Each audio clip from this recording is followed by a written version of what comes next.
Hi. Some of you, if you're a little older, might remember the terrorist bombing of the U.S. Marine barracks in Beirut on a Sunday morning in October of 1983. Hundreds of soldiers were killed while they slept, and there were terrible pictures of the dazed survivors trying to search through the rubble for the remains of fellow soldiers. A few days after the bombing, Marine Commandant Paul Kelly visited a number of the wounded in a military hospital in Frankfurt, Germany. And among them was Corporal Jeffrey Nashton, who had been severely wounded. He had so many tubes and wires running in and out of his body, he looked more like a machine than a person. As Commandant Kelly neared his bed, Nashton struggled to move. Racked with pain, he motioned for a pen and paper, and he managed to scrawl a brief message on the paper, which he held out to Kelly. And on that piece of paper were two words: Semper Fi, the Latin motto of the Marine Corps, and it means forever faithful. In that one action, Nashton spoke for all the men who have sacrificed limbs and blood and bodies and their lives for their country, who have been faithful to the end. We're picking up in Matthew 26, verse 1 to 46 this week, and here we see Jesus struggle with the cost of obedience to the plan of God.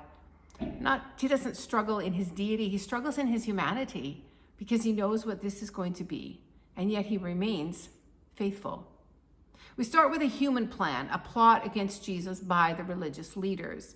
Jesus tells his disciples the time has come, for Passover is just a couple of days away. Passover is one of the major feasts of the year for the Jews, and it is a commemoration of a time recorded in Exodus 12 in which God rescued the nation of Israel from slavery in Egypt.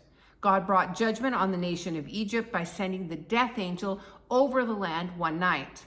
The people of Israel had obeyed God and taken a lamb into their homes, and then killed the lamb and put its blood over the top of the door and down both doorposts. And then the family had taken refuge under the blood. And at midnight, the death angel passed over Egypt. He entered each house. He killed the firstborn in the land, or in the home. But on the homes where the blood was around the door, he passed over the house and did not go in.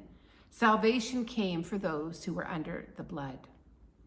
Jesus tells his disciples again that he's going to be put to death. And this time he is specific. And he says he will be crucified. And it will be at Passover. Then the scene switches to the chief priests and elders who have gathered in the palace of the high priest Caiaphas, where they were plotting to arrest Jesus and kill him. But they decided that Passover was not a good time for this. Jesus is popular with the people. He healed the sick, he fed the people, and Passover was a feast in which large crowds would pack into Jerusalem. Many would have come from Galilee, in which Jesus had done countless miracles and fed huge crowds with the lunch of a little boy. Jesus is even more popular in Galilee, so putting him to death during the feast, where all these crowds would see and would know what they were doing, that would undermine the power base and the authority of the religious leaders. It would anger the people. And so they plotted, but they didn't want to carry out their plot during Passover. But Jesus has already said, it is time. He will be handed over. Passover is just days away. When the plots of people come up against the plans of God, God always wins. So Passover it will be, the time of the offering of Christ for sin. Jesus told his disciples he's going to die in days and that it would be crucifixion, a terrible and shameful death. We do not read of any response or reaction by his disciples. Or perhaps God chose not to record that for us. Maybe they still didn't get it, but someone did. And that's the next section, starting in verse 6. Jesus is in Bethany, a town close to Jerusalem, in the home of a man named Simon the leper. Now, a leper would not live in a home with other people, nor would he invite people to his house for a meal. So it's likely that Simon has been called Simon the leper for some time, but that he's actually a healed leper, and it's very probable that it's Jesus who had healed him. And so he is hosting a meal for Jesus and his disciples in his house. And a woman comes to the dinner and brings with her an alabaster box full of expensive perfume. If you have a look at the story in John 12, you see that there were 3 other people named who are present at this meal: Lazarus, whom Jesus had raised from the dead, and his sisters, Mary and Martha. And John 12 says that it's Mary who brought this box of ointment. It would likely have been her dowry. It would therefore have been her most precious possession. But she breaks the box and she pours the perfume over the head of Jesus. Now, John says she poured it on his feet and wiped his feet with her hair. It's likely she did both, but John records his feet and Matthew his head for reasons of their emphasis in their gospel account. This is an act of extreme devotion and dedication. She is giving lavishly to Jesus of the very best she has and doing so without hesitation. It's an expression of outrageous love. The smell of the perfume would have filled the house. It could not have been missed. Then there's this jarring response from the disciples. They're angry about this, saying that it's a waste of this expensive perfume to pour it on Jesus.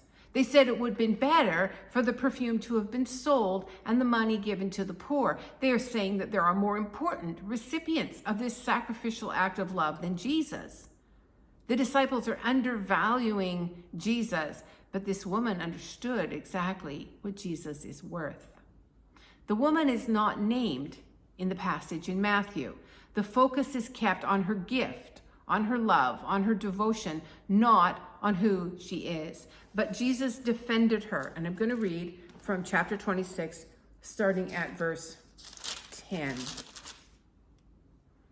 Why are you bothering this woman? She has done a beautiful thing for me, or to me. The poor you will always have with you, but you will not always have me. When she poured this perfume on my body, she did it to prepare me for burial.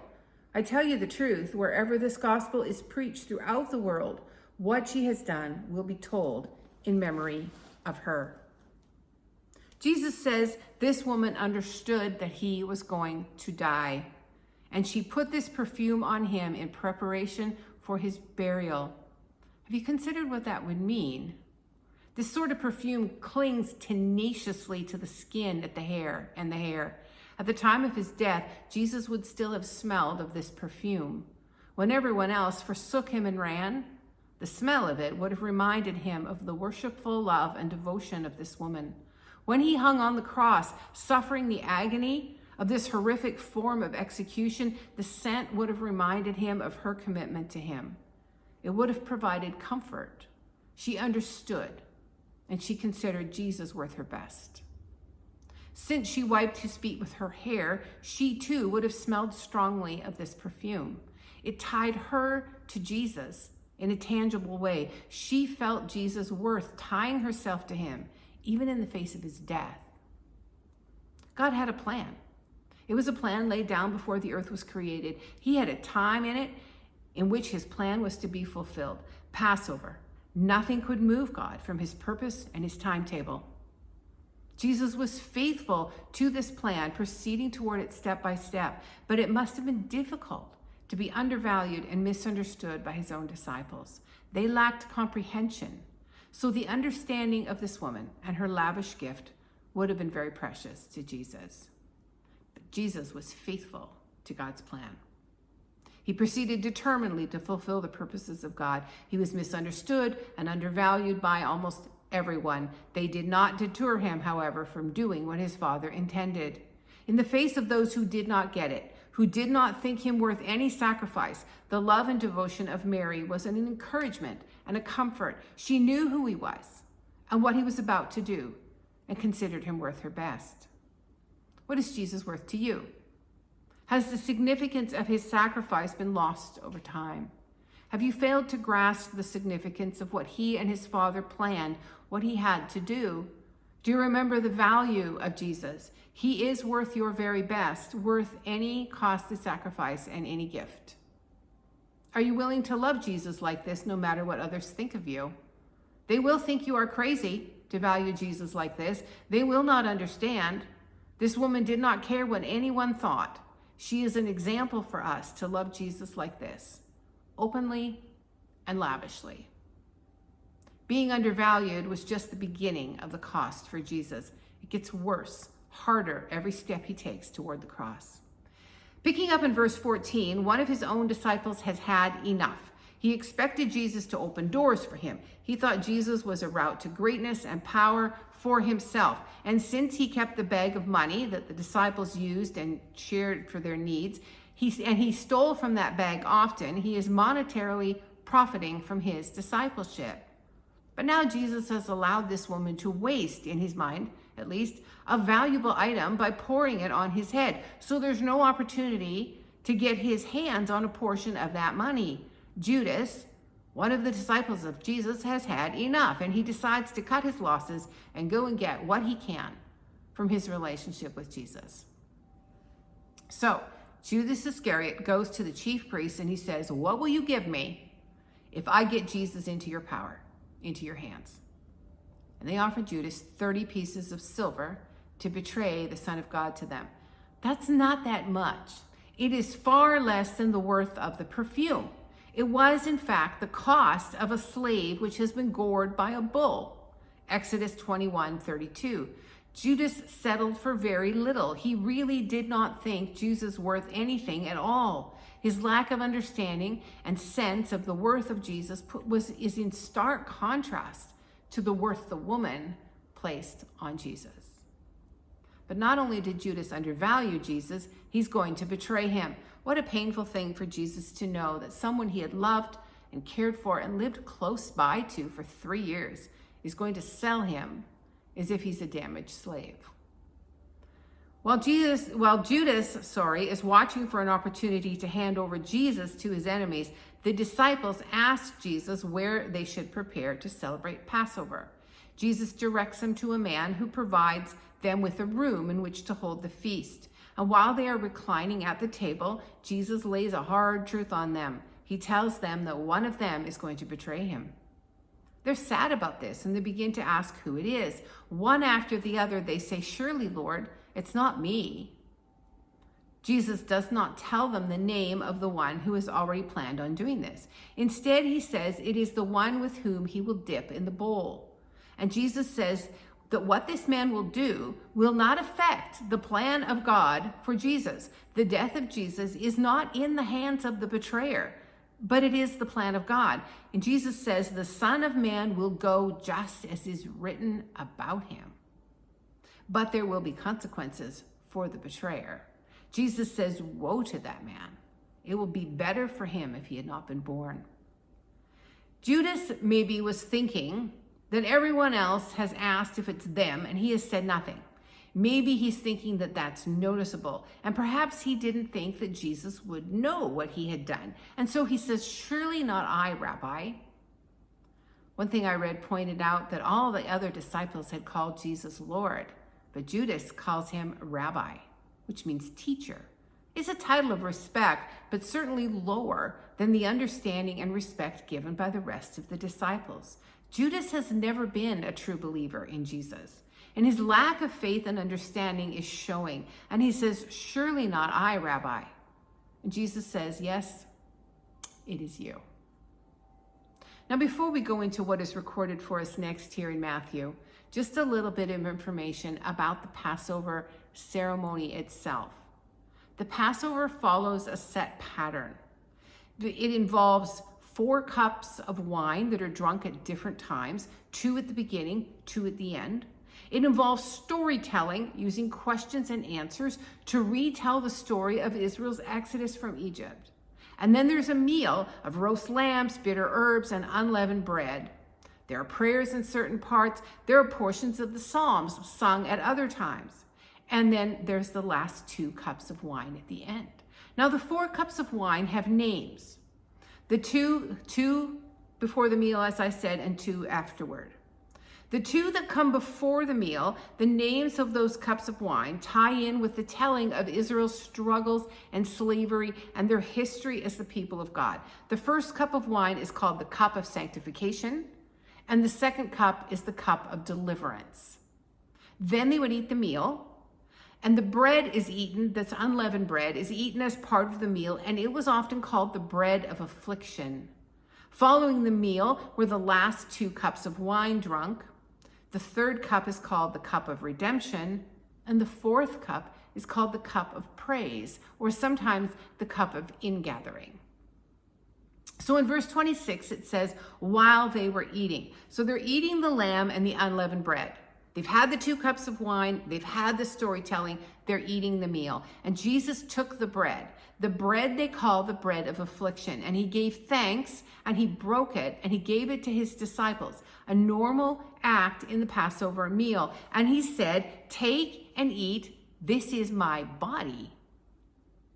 Think about that. He is saying this bread of affliction, it is my affliction. I am the one who will suffer. This is my body that will be afflicted. And then in verse 27, he took the cup. This would be the 3rd cup of wine drunk when the meal is finished. And this one is the one known as the cup of redemption. Jesus gave thanks for the cup and he offered it to them. Let's read verse 27 and 28.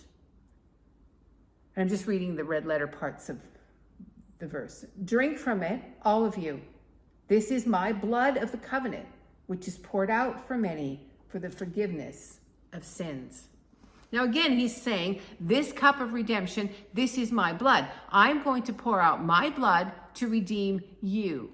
He's tying the Passover meal directly to his own death. He is reinventing the meaning of it in terms of the ultimate of redemption, the salvation he will purchase for all the world at the cross. This cup of redemption is my blood. Redemption is a word that comes from the commercial environment of the ancient world. It's usually associated with buying back either land or a person that has been sold to pay debts. It was most often used in regards to purchasing a person back out of slavery. It is always associated with the idea of cost. There is a price to pay to redeem. The price, Jesus is saying, will be his blood, his body, his life. In redemption, the one being redeemed does not pay the price. The Redeemer pays. Israel was rescued from slavery in Egypt by the blood of the Passover lambs that were put around the doors of their homes. But that was only a physical redemption and only a picture of the ultimate redemption that all who will have faith in God from all of time will get. The price of that redemption was blood. The blood of the Lamb of God, Jesus. The price was his life and his body, and it was Jesus who paid in full for our redemption. In Genesis, Adam and Eve were provided clothing by the death of an animal after they sinned for the first time. An animal for a person. Blood was shed. At the first Passover, it was a lamb for a family. At the Day of Atonement, it was a sacrifice for the nation. But at the cross, it was the ultimate sacrifice. Jesus, one lamb for the world. No other sacrifice for sin will ever be required. Jesus says, this cup of redemption is my blood poured out for you. And then in verse 29, he refers to the final cup of the Passover feast, the cup of praise, or the cup of ingathering. And that verse says, I tell you, I will not drink of this fruit of the vine from now on until the day when I drink it anew with you in my Father's kingdom. Then they sang a hymn, the final portion of the Hallel, the section of Psalms sung at Passover, and that concluded the feast. And so they went out up to the Mount of Olives. Jesus refused the final cup of the Passover meal, the cup of praise, because he says he will drink it with us in the kingdom. Now Jesus tells them that although they will not betray him as Judas Iscariot has done or would do, they are not going to stand by him. They are going to fall away. And he quotes from Zechariah 13:7, telling them that when he, the shepherd, was struck or killed, the sheep would be scattered. They are the sheep. They would abandon him. But Jesus says he's going to rise from the dead and go ahead of them into Galilee. He implies he's going to be with them again. And that's good news. There's hope. The disciples didn't seem to notice the hope. Peter is upset at the prediction that he's going to abandon Jesus. And he says, even if everyone falls away because of you, I never will. That kind of makes me cringe a little bit. Knowing how this ends, it makes me shudder a bit for Peter. He's confident and sure, but he's overestimating his own strength, his own human determination. He will fail to stand by Jesus, and so too will all the other disciples. And don't we do that sometimes, overestimating our commitment and our strength? And Jesus tells Peter in direct terms, I tell you the truth, this very night before the rooster crows, you will disown me 3 times. And again, Peter confidently speaks, even if I have to die for you, I will never disown you. And to be fair, the other disciples say the same thing. The road to the cross is going to grow increasingly lonely for Jesus. Eventually, even his heavenly Father will turn away from him. The pain for Jesus is increasing, as he knew it would. Now a dark terror seems to fall on Jesus, a dread of what lies ahead. He is God, but he's also human. He knows the pain and the suffering that will fall on him, physically, emotionally, and spiritually as well, and he dreads it with every fiber of his being. He goes to the Garden of Gethsemane and takes with him his inner circle, Peter, James, and John. He asks them to sit and pray for him, and then he goes further along to pray. It tells us he is sorrowful and troubled. Other passages say he sweat drops of blood. He is overwhelmed with the horror of the cost of redemption. 3 times he prays to his Father and asks if it is possible for the coming suffering, the cup of redemption, to pass from him, to be removed. And 3 times he says, yet not what I want, but your will, Father, your will be done. And then he goes back to the disciples between these times of prayer, and he finds them sleeping. The disciples who said they would not abandon him could not even pray with him for an hour. On one of these times, Jesus wakes them up and he says, watch and pray so you don't fall into temptation. The spirit is willing, but the body is weak. Jesus knows what's coming. It is his desire to avoid it. His soul is overwhelmed to the point of death, and in his desperation, he prays to his Father. But God says no to this request of his Son. And this is a little peek at the chasm of abandonment that Jesus will face when his Father turns his back on him because he has made him sin for us. Jesus, in his humanity, would have to suffer in full all the physical pain of the cross. He will have to face the total abandonment of all of those who love him and have promised to stand with him. Even his eternal relationship with his Father will be broken for a time. He will suffer physically and also to the depths of his soul to redeem us. It's a terrible prospect. But Jesus is eternally faithful. So each time he prays, he says, Father, I will submit to your will. I will follow the plan. Not what I want, but what you want, no matter the cost. And when he returns to Peter, James, and John, the 3rd time, Jesus says, the hour is near. The Son of Man is betrayed into the hands of sinners. Rise, let us go. Here comes my betrayer. In spite of the suffering, Jesus faithfully embraced the cross to redeem the unfaithful. Many people have faced execution, people who've committed crimes, people who have been killed for political reasons or reasons of hatred, people who have been persecuted for their faith and killed because of it. But Jesus stands alone in this category. Only Jesus had the power to avoid his execution. He could have called angels to rescue him. No one could hold him to the cross unless he chose to go. And he chose to go. He knew the cost. Most who face execution only guess what it will be. Jesus knew to the most minute burst of pain just what it was going to cost him. He dreaded it, but he was eternally faithful, and he set his face to the cross. What held him to the path? Love for you. Obedience sometimes carries a heavy cost. It costs pain and loss and sorrow, and it can be overwhelmingly hard. Jesus is the example for us. He took his dread to God, and although God did not remove the pain from him, he did receive the power to be faithful and carry on obediently. In what situation are you struggling to be faithful to the plan of God for you? What potential suffering are you wanting to avoid?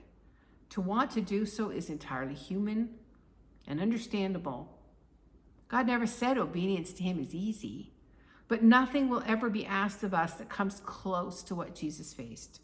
How can you lean on God for the power to be faithful with Jesus as your example?